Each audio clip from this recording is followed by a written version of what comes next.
Everyone is a star child, made of stardust and the infinite potential of the universe.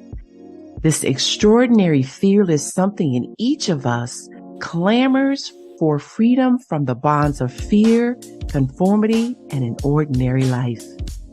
Welcome to Dr. Durr's Living in the Sweet Spot, where practical tools and solutions from the intersection of mind-body medicine, science, and spiritual well-being awaken and empower you to live out your infinite potential, to live life in the sweet spot. Each and every one of us has faced adversity at some point in our lives. It's just what happens, the good and the not so good. But oftentimes, we kind of get stuck with it because we don't like what happens and it doesn't feel good.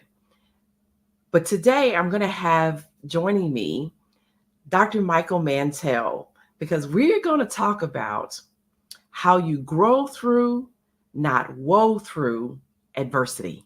Hello there, Dr. Michael Mantell. How are you? I'm fine, dear Dr. Balin. Durr, how are you? I am so grateful to be a guest on your esteemed show. You have no idea. Oh, you know what? Thank you so much for saying that. I was really happy about the opportunity to have the conversation with you as well. It's always to me one of those things that I feel deep gratitude for when I meet someone and we have such what I think we both call a soul connection. I just was saying earlier, I came home from our conversation on the phone a couple of weeks ago. I said to my wife, Paula, I have a soul connection with this woman. And we both said the same thing just 5 minutes ago. It's incredible. There's something special about this. And I hope that the audience will join and embrace that with us. Well, you know what? I'm going to share in that sentiment. So, you know what? So for those folks who may not, again, have had the privilege or the pleasure, let me tell them something about you, Dr. Michael Mantell, my most esteemed guest and colleague. Dr. Michael Mantell is a renowned behavior science expert dedicated to helping people overcome debilitating emotions such as anxiety, stress, depression, and burnout for nearly 50 years. As a gifted speaker, therapist, coach, writer, supervisor, and media personality, he reminds people that they create their own emotional destinies while encouraging his clients towards a greater acceptance of themselves, others, and life itself. Dr. Mantel has held various prestigious positions, including chief psychologist for the Children's Hospital of San Diego, chief psychologist of the San Diego Police Department, and assistant clinical professor in the Department of Psychiatry at UCSD Medical School, which is University of California, San Diego. Dr. Mantell is a prolific author with 4 books to his name, including his recent work, The Link is What You Think, which we're going to talk about today. Ticking Bombs, Diffusing Violence in the Workplace, and his iconic 1988 original, Don't Sweat the Small Stuff, P.S. is all small stuff, and its 25th anniversary edition. He's brought psychology to the broadcast media for decades, including regular appearances on Good Morning America, 4 appearances on the Oprah Winfrey Show, and weekly spots on local and national news. He is the co-host currently of the visual podcast, 360 Degrees of Health. So again, welcome. Thank you very much. I appreciate that very kind introduction. You make me sound like I really know my stuff. Well, you know what? After 50 years, I'm sure you know, you probably know your stuff, my stuff, and some other folks' stuff. Well, most of my clients think so. Some not so sure, but I think my wife would agree most of the time. So Dr. Michael Mantell, you know what? So your book, the link is what you think is I think very much connected to what we're talking about today. And one of the things that I think I thought of when you said, in terms of what we're going to talk about today, how to grow through, not woe through adversity, is I remember being in residency, and a dear, she became like a mother-like figure to me, Dr. Faye Gary. She was a nursing professor. Her specialty was child and adolescent psychiatry. I was a psychiatry resident. That's how we met. And I was also a single parent. And the thing that, it was really a struggle for me. And I was just trying to, get through it. And I go to her and I tell her stuff that was going on. And at some point she would say to me, "This too shall pass." Oh. And I'm like thinking to myself, it ain't passing fast enough. It should pass faster. Right. I'm just, it's in between doing general psychiatry, then plus child and adolescent psychiatry fellowship, it's 5 years. And I also started off doing pediatrics for almost a year. So I'm just wanting to get done. Mm-hmm. And it wasn't until a few years ago when I thought to myself, oh my goodness, I really wish I had understood what she was saying about not only will this too shall pass, but because I was so focused on trying to get to the destination, that there was a lot I was missing out on the journey, right? And how to deal with the journey. Mm-hmm. So yeah, share with us what you think about that. Well, first of all, I like the term journey. The New York Times just the other day had an article about how we're overusing the word journey. It's become a hip, trendy term, journey. Everything is a journey. I had a journey with Dr. Durr today. And but aside from that, I'll tell you, when I was a young little boy, my mother, rest in peace, used to say to me, "This will pass. This too will pass." You're talking it into yourself. You're talking it into yourself. You're making yourself crazy. And I thought to myself, what is he talking about?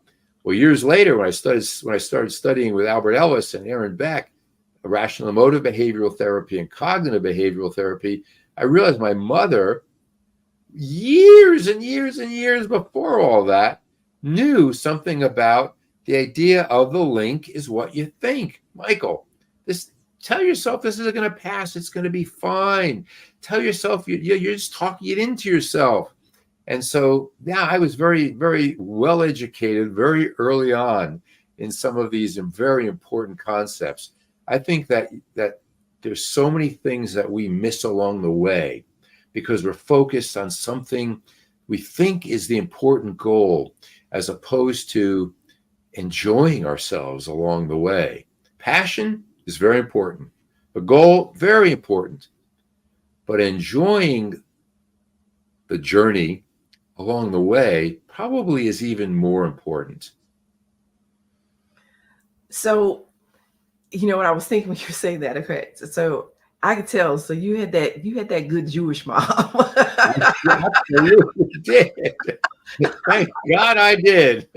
Yeah. And dad too, and grandparents and all the rest. Yes, we did. Yes, yeah. And so without realizing, she's doing some form of cognitive behavioral therapy. Right. Yeah.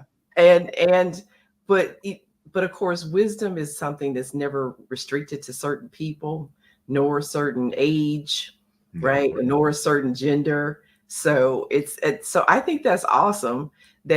Were you able? So at what point did you make the connection to what she was saying to you? And in terms of your own work, or is that what inspired you to do the work that you're doing in terms of how we think about adversity?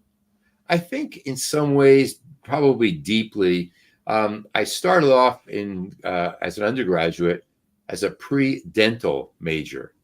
And then one day I had to go into the lab and actually dissect like a frog or something. And I got so sick to my stomach and the sight of blood. And I said, this is not for me. Mm-hmm. So I was in a psychology 101 class, about 150 people in this lecture hall. Yeah. And Dr. Leon Teft, he was a professor. And one day he called up, he said, you up there in the red sweater, you. I'm looking around like, I don't know. But I was not a student. I mean, my 8th grade teacher told my parents that I was not college material. And my mother said, don't listen to her. She doesn't know what she's talking about. You're going to college. In any case, I'm sitting in this lecture. Oh my gosh, he's talking to me. What do I do now? I'm going to get kicked out of this club. He said, come for a walk. What are you majoring in?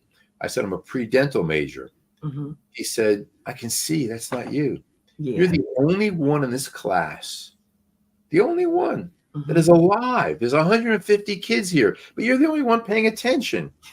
We walked around this big lake, and by the time I got finished, I became a psychology major. But, you mentioned wisdom. Mm-hmm. We have so many entry points, and the problem is that we think only ours is right. That's crazy. Mine is not the only way. There's many entry points. Research has shown at least 9 that I jotted down that I can think of that are great entry points to help us master our inner world and thrive. So we have self-awareness practice. We have the importance of setting purpose and intention. Mindfulness. Everybody focuses on mindfulness. Gratitude is medicine. Emotional mastery, kindness and compassion, holistic well-being, community, living with intention. Of all those, kindness and compassion, we sure need more of. The rest, they're important, but there are many ways to live a better life. I think standing on a bedrock of being inclusive and kind and compassionate is the best foundation, whichever your path, spiritual, religious, whatever it is. Okay. So Dr. Michael, can we tell the truth here? Let's hope. Okay. So I think that what you said is spot on. And I also think that one of the main reasons that people have difficulty treating others with kindness and compassion is because they don't treat themselves with kindness and compassion. And so, how are you going to treat somebody else with kindness and compassion when you don't even really do that for yourself? Self-acceptance is where it starts. Now, what does that mean? I'm a psychopath. If I accept myself, that's okay? No. We don't accept things that are not good, that are bad, but we don't rate ourselves based on what we do. What I was going to say was that, so if I get an F on a math test, which I often did, it doesn't mean I am a failure. It just means I failed a math test.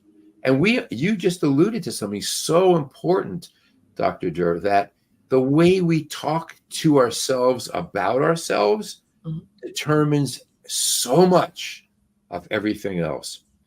If I believe I must be perfect, I should be better than I am, you must treat me right, life must be easy, boy, then I'm going to think if it's not, it's horrible and terrible and awful. And then I'm going to tell myself, I can't stand this. Listen to how I just worked myself up. That's not healthy. Agreed. So one of the things is that I'd say to people is failure is a result. It's never a person. Oh, love that. We do. And people who demand that they succeed, whatever that means to them, they're setting themselves up for real failure and real sorrow and disturbance and upset and anger and all the rest, because it doesn't always work out. There's a great song by Amy Scruggs. I'm giving her a little bit of a plug, but that's okay. It's called "What If It All Goes Right?" And you've heard that from J.C. Cooley. All Yeah. right. What if it all goes right? Dr. James J.C. Cooley on his show. You and I is the show, of course, that you co-host, the 360 Degrees of Health. I love that song. Great song. What if it all goes right? Yes.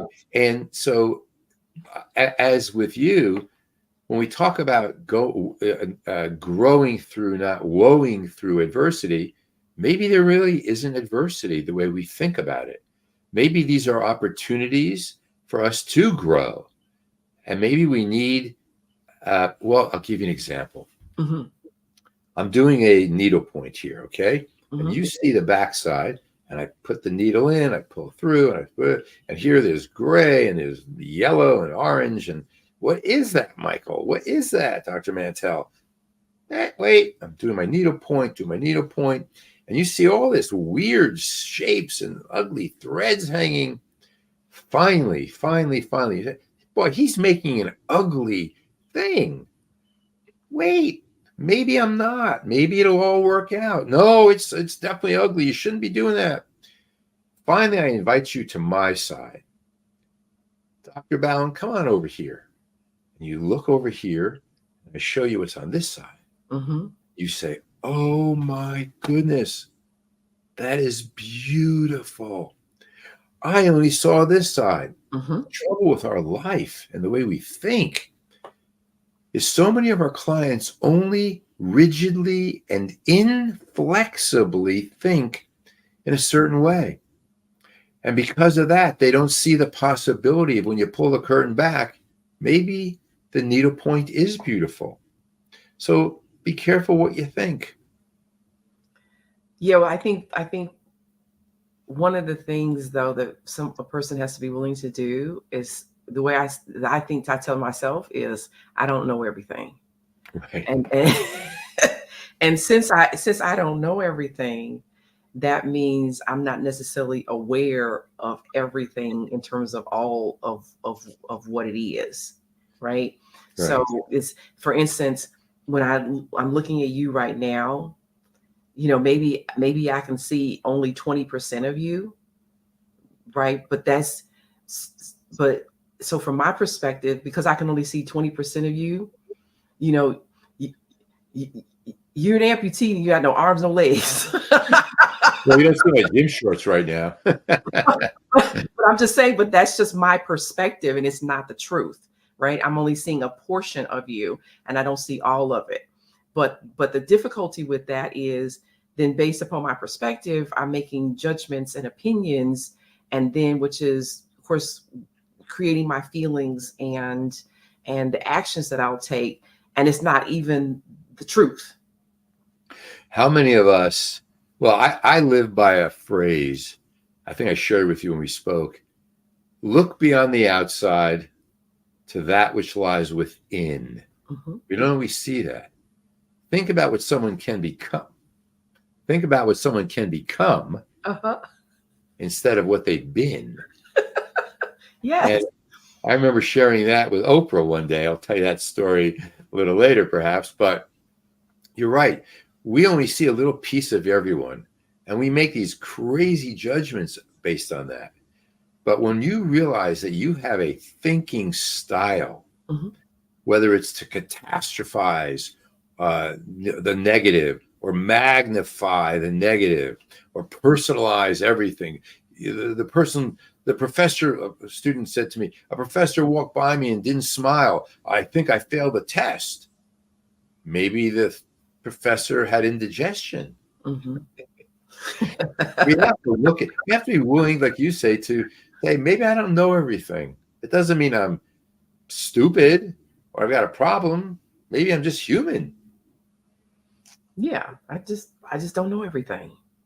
Nobody does, and that's okay, right? There's only the one above, if you believe that, as I do. The one within. The one within. The one that is within. The one that is around us. The one that is omnipresent, present everywhere, all of the time. That's it. And we have to. I don't think we have to. I think those of us who believe that do better in life than those who don't. I'm giving a talk to a hematology group in Switzerland later in actually beginning of June, and I'm calling it. Later. I'm not going. I'm doing it on Zoom, unfortunately. Okay. It would be cool if I was going, but I call it Brave Through Burnout. Brave Through Burnout, and it touches on this very thing that you're talking about. The idea of having a flexible thinking style. I don't know everything. So B stands for believing, checking your beliefs, cultivating a belief in yourself and the spirits in you and around you to help you achieve your goals. R stands for reframing your thinking. Maybe the things you think are bad aren't so bad. Maybe they're not horrible. Maybe they're just bad. BRA, appreciate.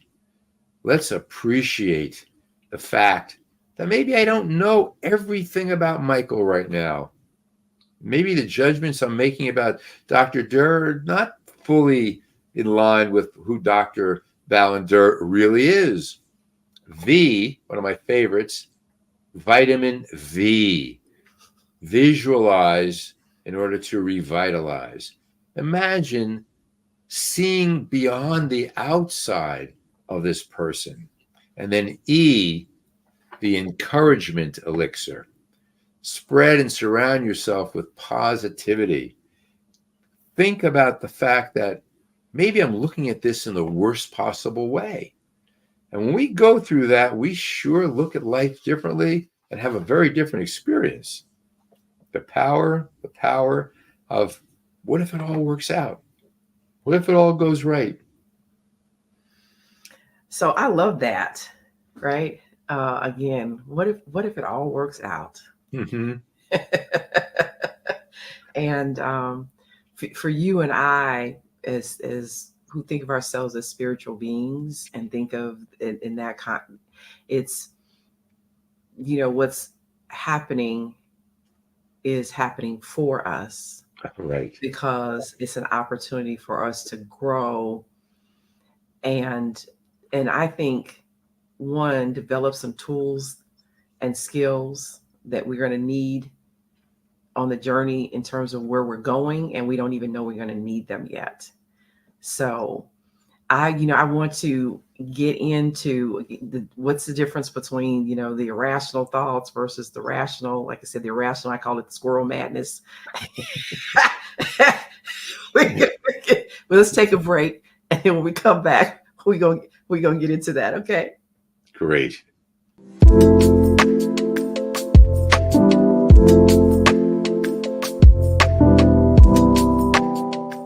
Heaven abounds in you, enlightens, uplifts, inspires, and invites you to live a life that's engaged, joyous, and limitless, the sweet spot of life. Take this journey in oneness.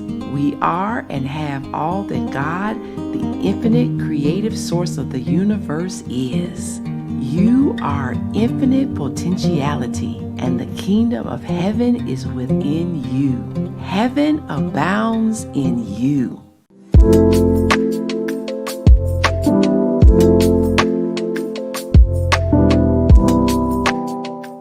I'm your host, Dr. Balin A. Durr, and joining me today is Dr. Michael Mantell, and we are having a conversation about how to grow through, not woe through, adversity.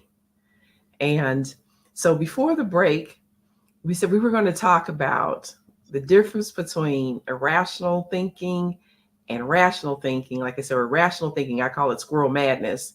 So between the squirrel madness and the rational thinking, what's the difference between those? Well, so let's back up a little bit and talk about the frame around this. Okay. Our thoughts, not events, create our emotions. That's the approach that rational emotive behavior therapy or cognitive behavioral therapy, Albert Ellis and Aaron Beck, have taught us since the 1950s. And the key is we tend to blame events. Boy, that traffic made me angry. This person made me so upset. That situation really got me nervous. No, no, no. I make myself worried, nervous, sad, annoyed, irritated, frustrated, angry, whatever it might be. I do that. How? By the way I think. The link is what you think. So when we say, boy, I got so angry, no, I didn't get angry. I made myself angry. We are born and reared to think rationally and irrationally. And unless we have an awareness of the difference that you're asking about, which I'll define in a moment, unless we have an awareness, we don't have choice. But I do believe that we have choice. So if I do the following, let's hear your answer. Ready? Go. Bump, bada, bump, bump. Bump, bump. Right. Now you just automatically did bump, bump. Uh-huh. So the space between bump, bada, bump, bump, stop. Bump, bump, that space is your power. You can think about your thinking. You can choose whatever response you want. That's your power. That's what Viktor Frankl talked about. The space between the stimulus and the response is where your power is. And so we have two approaches. Rational thinking. So what you're saying, because I think in a very unconscious way, people don't realize that they have the power to choose, and that their power actually comes from their power to choose in terms of for themselves, as opposed to trying to control people and events, and circumstances, and also to your point, when it comes to people saying to me, you made me feel, and I say to them, can I make you be an astronaut? Right. Because I can't make you be an astronaut, then I can't make you feel anything. You're like, it's, again, to your point, you're feeling what you feel based upon what you think about what I said or did. Right. And so we're all powerful instead of thinking we're powerless, because we have the power to choose. Absolutely. And some people choose the rational approach and some people choose irrational. Let me define that real quickly for you. So rational thinking creates appropriate and healthy feelings, emotions, and behaviors. So if you're thinking in a healthy way and acting in an appropriate way, that's coming from a rational thought. It includes preferences, not demands. It is flexible. So can you yeah.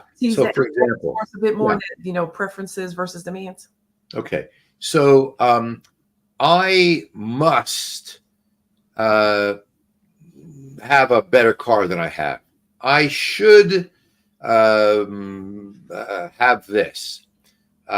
You should treat me differently. My life must be easy. As a client of mine said to me earlier today, her brother is ill. He shouldn't be ill. I shouldn't have to put up with all this. That's rigid, inflexible, demanding thinking. That's irrational because it leads to unhealthy feelings. Preference is flexible. I wish it worked out differently. I'm buying a lottery ticket. Boy, I would hope I win. But can you imagine buying a lottery ticket and saying, I must win? Right. Oh, my goodness. That's crazy thinking. Right. So rational thinking encourages a healthy perspective. Mm-hmm. It prescribes high frustration tolerance. I can tolerate this. I don't like it. It is unconditional, meaning whether it works out this way or this way, it'll be okay. I'll be okay. Mm-hmm. And it is non-damning, because if I think you must treat me well and you don't, I think that's terrible, then I think you're a horrible, terrible person. It also rates behaviors, like you were saying earlier, not the self. And rational thinking removes the tyranny of shoulds and musts. So we're going to keep it clean. But my professor Albert Ellis used to say, should-hood leads to hood. You fill in the blank. So you know what I would say to people when they do a lot of I should or you should? Don't should on me. I tell them, do not should upon yourself. Right. Don't should on you. Now, irrational thinking is very different, because irrational thinking creates unhealthy emotions, anger, depression, anxiety, rage, and self-defeating behaviors. It's very dogmatic. It includes awfulizing, catastrophizing, terribilizing, and it creates very low frustration tolerance. I can't stand this. Irrational thinking rates the value, the worth of other people. Who am I to say that guy is no good? So we have these beliefs, and they get us into more trouble than anything else. And the best therapeutic programming teaches people to identify these thoughts. There's a difference between rational and irrational. We don't want to just waffle on about what we think is wrong in this world. Yeah, when you were talking about that, and you also mentioned it earlier, so I was just jotting myself a little note to remind me that Lee Daniels, the director of the Butler, after it was released, this was January of 2017. I was watching him. He was on CBS Morning Show. And the interviewer asked him, how did he feel about the fact that The Butler wasn't nominated for an Academy Award? And his response was, if you're doing this work for the awards, you're doing it for the wrong reasons. He's like, nobody owes you nothing. And right. I was like, wait a minute, hold up, Lee. They owe you some dignity and respect, right? Be nice. Right. I said, but you know what? I'm going to have to give this some thought as to, what that means. But he also went on to say that he said, because I don't do this work for the awards. He said, and I'm going to get mine. And I was like, ooh. I said, there are probably some folks with some issues about what he has to say. I said, however, again, let me think about what he's saying. And so over time, I was really able to understand, actually, and I only arrived at this really recently, this level, which is, if I put myself in the mindset that nobody owes me anything, really what that's saying, again, is you and I as spiritual beings, but really what that's saying is that I stop treating people as the source, as my source of my goodness and my well-being and my happiness and my health and my healing, because they don't have to do anything. They don't, even if I think they owe me, they could just say, I don't want to. So if I stop treating people as my source, then what does that mean? Then I stop creating false idols. Right. And I stop idol worshiping, right? Because then the source of everything is within me, and that source is available to me at all times. And then I stop working myself up, right? Getting myself unhappy and resentful and PO'd and any of those things that I'm doing to myself by saying you should. I also think of it like this, especially when it comes to the childhood stuff, that's like being a collection agency trying to collect upon an old debt. Old debts, right. Right. Watering dead plants. Yes. Praying for a better yesterday. That you cannot undo. No. And you said it earlier, this reflects the fact that the power for your well-being is in your mind, between your ears, behind your eyes. It's in your hand. It's in your heart. It's in your heart. It's not what they're doing. Sure, what they're doing isn't good. It's not right. It isn't nice.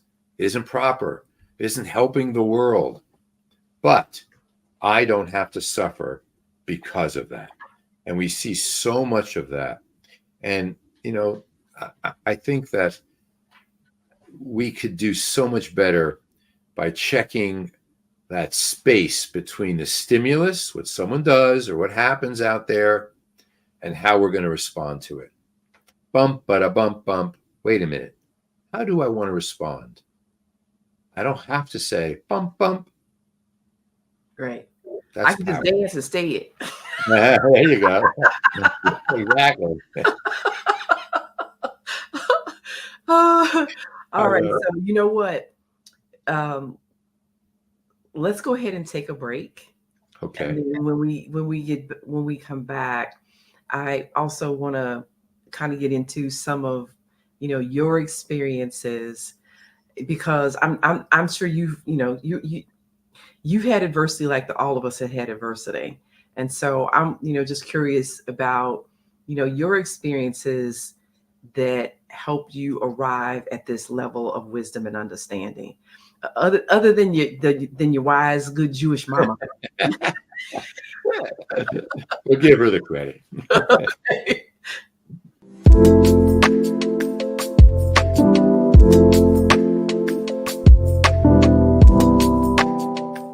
Dr. Balin A. Durr here with my guest, Dr. Michael Mantell. And again, we are talking about how you grow through, not woe through adversity. So again, I'm wondering about, is there a personal experience that really, I think, was, to help you shift into understanding that, this approach that you developed? Yeah, look, I mean, no one is exempt. That's the first thing. Nobody on this planet is exempt. Not just our clients that we deal with every day, friends, our family, and neighbors, the world. Look at the world. We see adversity wherever we look. I have she went to prison. I had a secretary who embezzled $1 million from me. Wow. My book, 1988, Don't Sweat the Small Stuff. P.S. It's all small stuff. Someone in 1994 came out with a book called Don't Sweat the Small Stuff and It's All Small Stuff. That didn't feel very good. I can remember being a kid and not being picked for the team, being called pizza face because I had pimples all over the list goes on and on and on. So I'll tell you, though, two examples that come to mind. Two examples that do come to mind. Okay. My father, I was raised in Newark, New Jersey, and beautiful community, loved it like no other.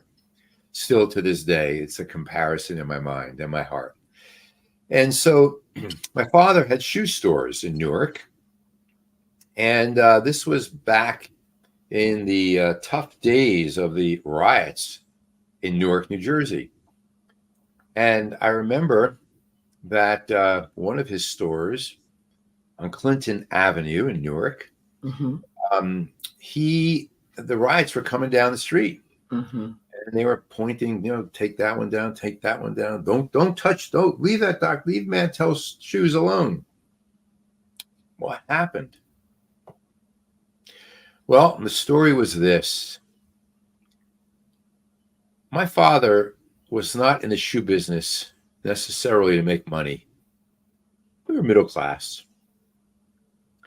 He was in business to take care of people in the community. And the first store, Ella Fitzgerald used to buy shoes there, and many, many people on Prince Street in Newark. Many people used to come in, didn't have the money. The sneakers were $1.99. Take them, pay me later. And he used to send me upstairs to collect rent. They used to call me Boytel, not Mantell. Someone didn't have the rent. I don't have the rent, and I was scared. I didn't know what to do. Well, you tell your father I don't have it. That's okay. We'll get it. Don't worry about it. And that's the way I learned how to deal with people. Take care of people. Understand what's beneath the needs of people. And look beyond the outside. These are good people. They don't have the money to buy a pair of shoes, but they need shoes. Yeah. So what are we going to do? Tell them no? That's healthy thinking, I believe. And that's the idea of understanding there's a bigger purpose in this world. Kindness, compassion, empathy. People are different. I shared a story with you. I'll share it again regarding my friend Oprah Winfrey. And there she is. She is back there on the shelf. But she's there, right there next to my great diplomas. Learning from her is like an education. I was on a show once to talk about race in America. And someone in the audience, remember how she said, Dr. Mantell, I'm colorblind. I don't see differences. You don't see differences? And I was a young guy, and I had a lot of courage, I guess. I don't know what. And I said, Oprah, could you come over here? And she said, now? I'm up here. I said, yeah, just come on down here. She said, okay, we're on live television. I said, I know. I said, now, I was sitting up there on this stool, and she came up to the stage. I said, now, Oprah, could you put your cheek next to mine? And she said, wait a minute. I said, no, it's okay. We're on live television. She said, really? I said, just put your cheek next to mine. And she did. And there I was, cheek to cheek with Oprah. And I said to the woman in the audience, you don't see a difference? You're colorblind? You don't see a difference? You're looking at the outside. I want you to look deep within. And Oprah leaned over and gave me a kiss. And she said, you gave me a good idea for a book about blessings. So I think the key is have an open mind. Be willing to take the risk. Be willing to say something that stands out and be different. Be courageous. Have that soul that says there's a bigger purpose than just getting them to like me or not to cancel me or whatever it may be. There's a lot more out there that we can do. So how long did you wait before you washed that cheek? Well, I think I may wash it later on today. Oh my goodness. Well, I think I think the other thing too that what you're saying to me speaks to, and of course I just love that story about your dad, because it really is about saying that my higher purpose is one of service. And of course, I think ultimately that too, that's where Oprah comes from also. It's a place of service. And what I know to be true is when that is largely my intention, even when things, kind of don't go the way I would like or whatever, or there is a challenge or adversity, that the abundance of the universe is going to return to me what I put out in the universe. People call it the law of attraction, but I call it the law of reaping and sowing. Meaning if I plant apple seeds, I'm going to get apples, right? If I plant weeds, I'm going to get weeds. But I think, but yeah, those are both wonderful stories that you shared. And the other thing too, as you were speaking, though, I also thought about something you talked about earlier, and I wanted to go back to, which was, I think people all may misunderstand what the word acceptance means, Right. right? And so again, I talked about being in residency. Now, clearly, I chose to be there. They chose to have me there. That being said, the challenges of, the first year when I did pediatrics, I'm on call every fourth night, working, I'm a single parent with a young child, working 80 hours a week, working 32 hours on maybe on 3 hours of sleep. It's a challenging time, right?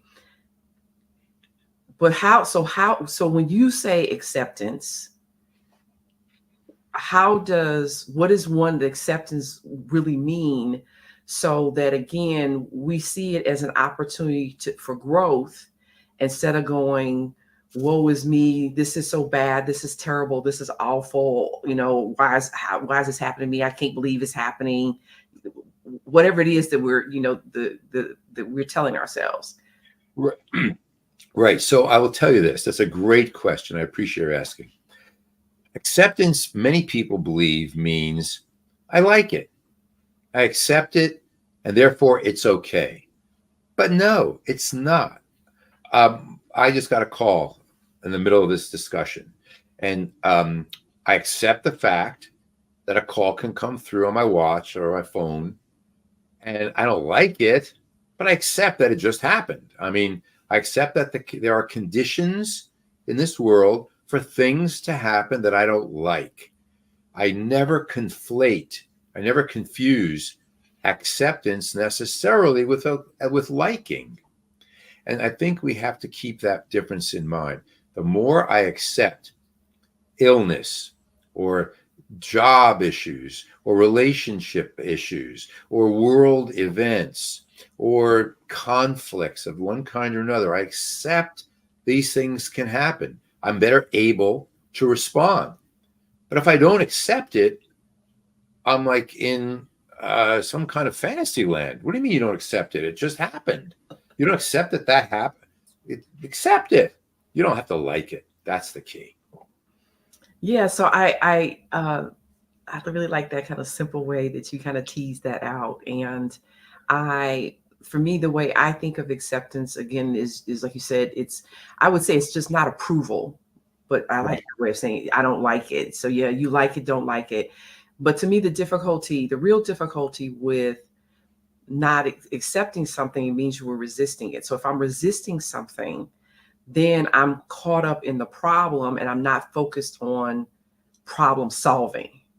So that's to me is also one of the consequences of being resisting what it is, saying it shouldn't be this way. Well, but it is. If you have a flat tire, you can say, I wish I didn't have a flat tire, or it's a terrible time to have a flat tire. Whatever it is you want to say about it, it doesn't change the fact that you have a flat tire. So rather than getting caught up in that, the acceptance is it is flat. Now, what do I want to do with it? So I'm focused on working the problem, finding the solution, instead of it's a problem, it's a problem, it's a problem.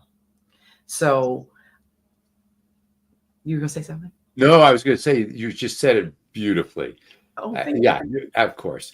And, when we help our clients deal with this issue in this way, at first they don't get it because they think we're saying they have to approve of everything. But no, it's not approval. It's just recognizing that something that you may not like happened.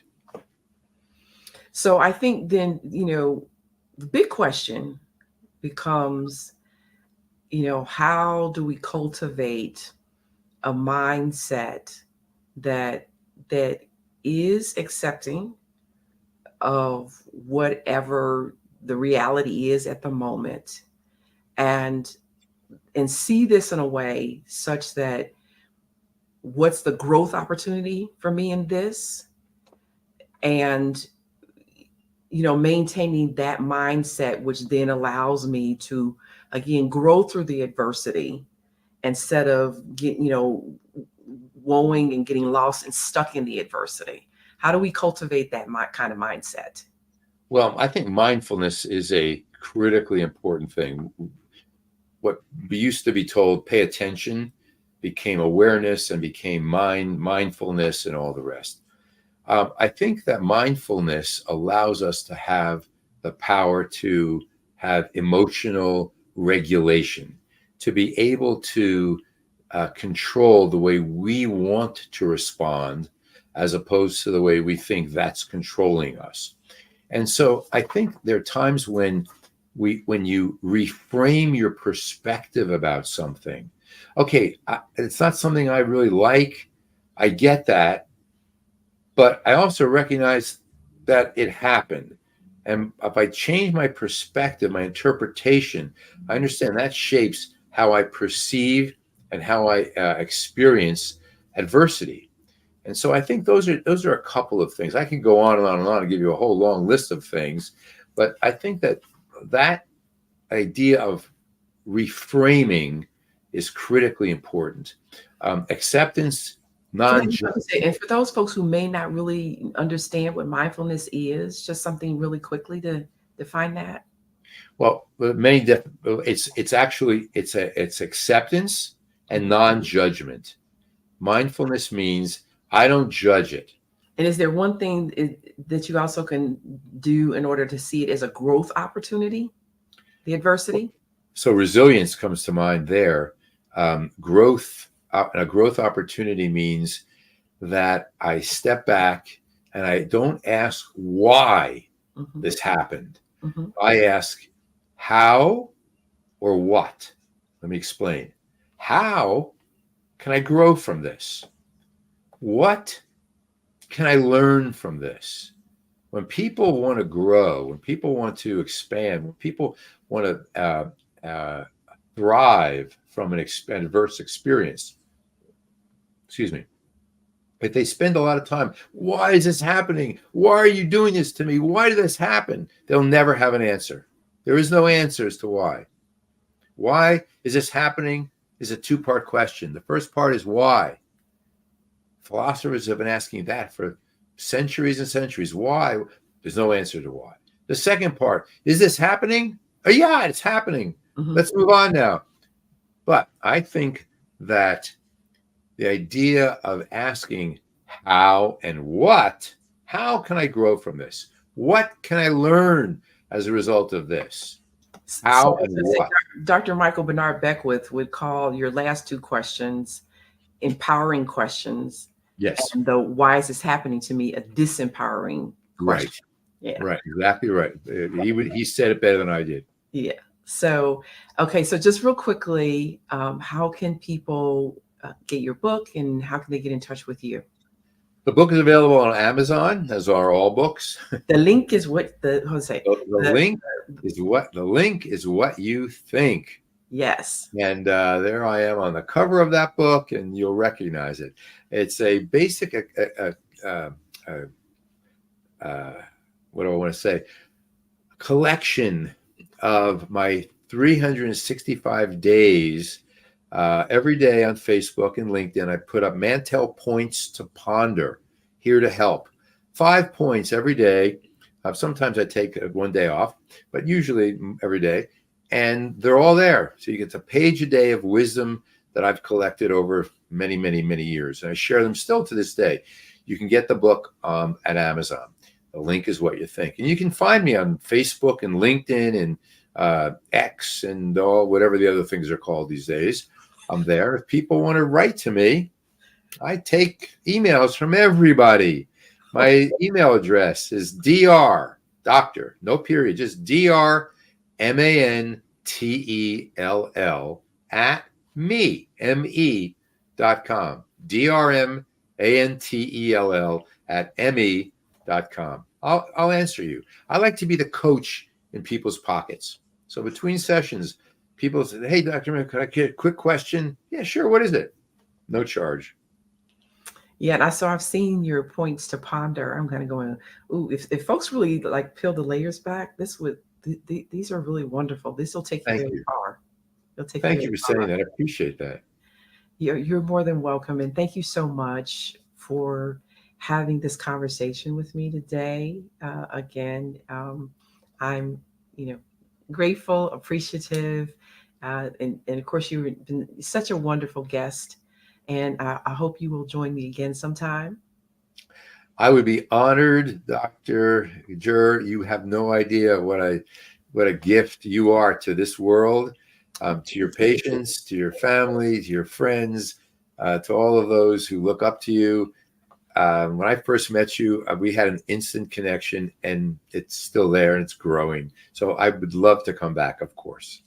Oh, thank you so much, very much. And I feel the same way about you as well. Like I said, you are a wonderful blessing to those who have the heart and the mind and the ears to hear and receive uh, your 50 plus years of wisdom and knowledge.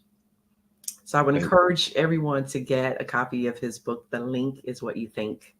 I'm Dr. Balin A. Durr, awakening and empowering you to live out your infinite potential, to live life in a sweet spot.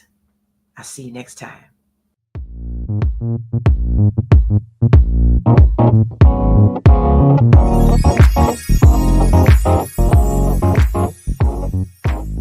Thank you for joining us today in the sweet spot.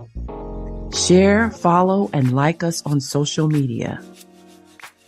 To learn more, please visit balinadurrmd.com, spelled BALINADURRMD.com. Join us next week, and remember, when you heal your mind, all things are possible.